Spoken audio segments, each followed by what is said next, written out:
Have you ever felt like you're living a version of yourself that isn't truly you? You wake up, go through your routine, speak, smile, perform, and yet something feels hollow, like a faint echo of your own life. It's not depression exactly. It's disconnection. A quiet sense that the person others see, the person you present, isn't the full story. Carl Jung called this the tragedy of the modern soul. To live identified with a mask and mistake it for the face beneath. We live in a world obsessed with appearances. We curate our identities, jobs, aesthetics, opinions, to fit into the collective.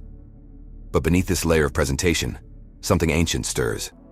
A whisper from the unconscious calling you home. It's not asking you to become better. It's asking you to become whole. This is the journey of individuation, Jung's term for the process of becoming who you really are. Not the self your parents wanted, not the self society rewards. The self, with a capital S, that exists beyond conditioning. And yet, almost no one completes this journey. The path of individuation begins with a rupture, a breakdown, a moment when the outer life can no longer contain the truth pressing from within. Maybe it starts with burnout, or heartbreak, or that unsettling feeling that your achievements mean nothing.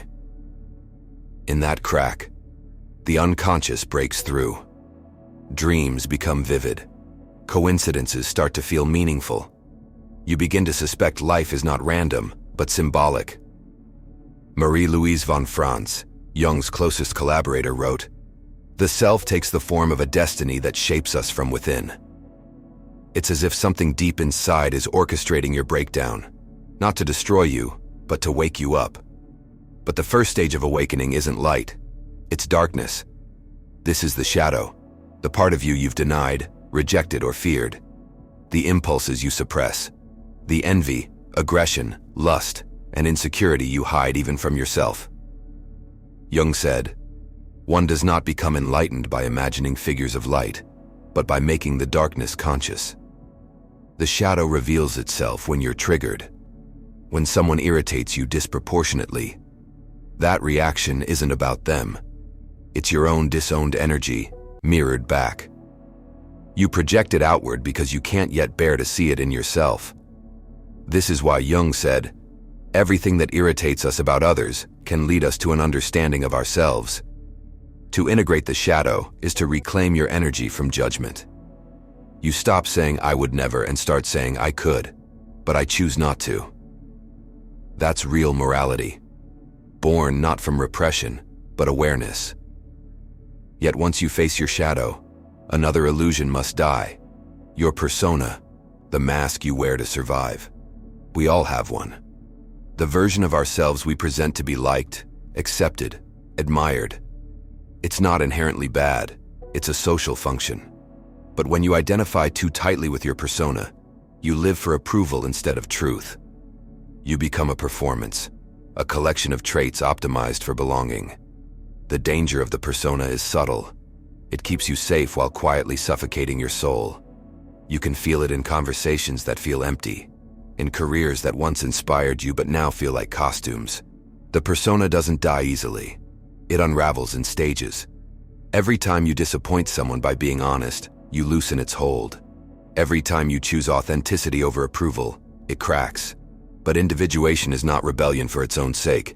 It's not about destroying your persona or living without masks. It's about knowing you're wearing one. You learn to play roles consciously, without losing yourself in them. That's what Jung meant by integration. When you integrate your persona, you stop pretending and start participating. You can engage with the world while staying rooted in something deeper. And what is deeper? The self, the totality of who you are, both conscious and unconscious. The ego is just a small island floating in that vast sea. The self is the ocean itself. It moves through you as intuition, as synchronicity, as dream imagery. It's what Joseph Campbell called the call to adventure. Life keeps trying to bring you back into alignment with it.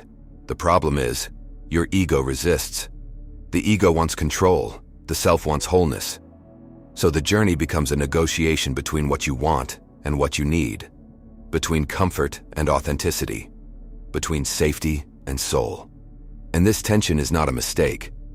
It's the alchemical fire that forges your real identity. You see, individuation is not about becoming special.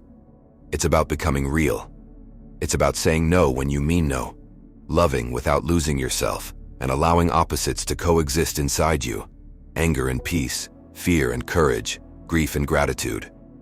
You start to realize that the goal isn't perfection, it's integration. You're not trying to erase flaws. You're learning to hold contradictions. Wholeness doesn't feel like purity. It feels like truth. But this path demands solitude. Jung wrote that individuation leads to an isolation never intended by nature. Because when you stop conforming, you stop belonging, at least temporarily. Friends may say you've changed. Family may not understand. You'll feel lost in the in-between. No longer who you were, not yet who you're becoming. But that's exactly where the alchemy happens. In myth, heroes descend into the underworld to find the treasure of their soul. That descent is symbolic of your own. Into the unconscious, into dreams, wounds, patterns, memories. You begin to meet the inner figures Jung called archetypes: the child, the mother, the shadow, the wise old man. Each represents a fragment of you waiting to be reclaimed. You integrate them not by analysis, but by relationship. You listen, you dialogue, you let them speak. This is where psychology becomes spirituality, not as belief, but as experience. At some point, you realize something humbling.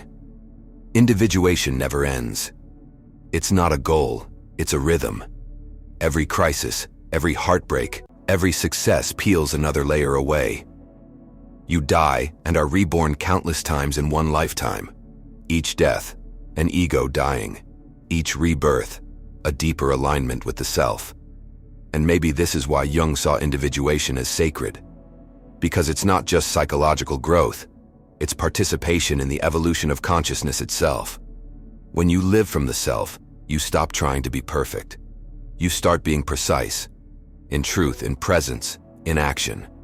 You stop chasing meaning and start embodying it. You don't need to force life anymore. You begin to trust that the unconscious is not chaos, it's intelligence. You surrender control, but gain coherence. Jung said, "The privilege of a lifetime is to become who you truly are." And now you understand why. Because to become yourself is to align with the deeper pattern that has been shaping you all along. To stop betraying your soul for approval. To stop running from your own depths. To live as a conscious participant in your own becoming. And so I'll leave you with this. Every moment you act from awareness instead of fear, you step closer to yourself. Every time you forgive your past selves instead of resenting them, you integrate. And every time you sit in silence, not to escape but to listen, you participate in the ancient work of becoming whole. So the question is, are you ready to meet who you've always been? If you are, write in the comments, "I choose wholeness."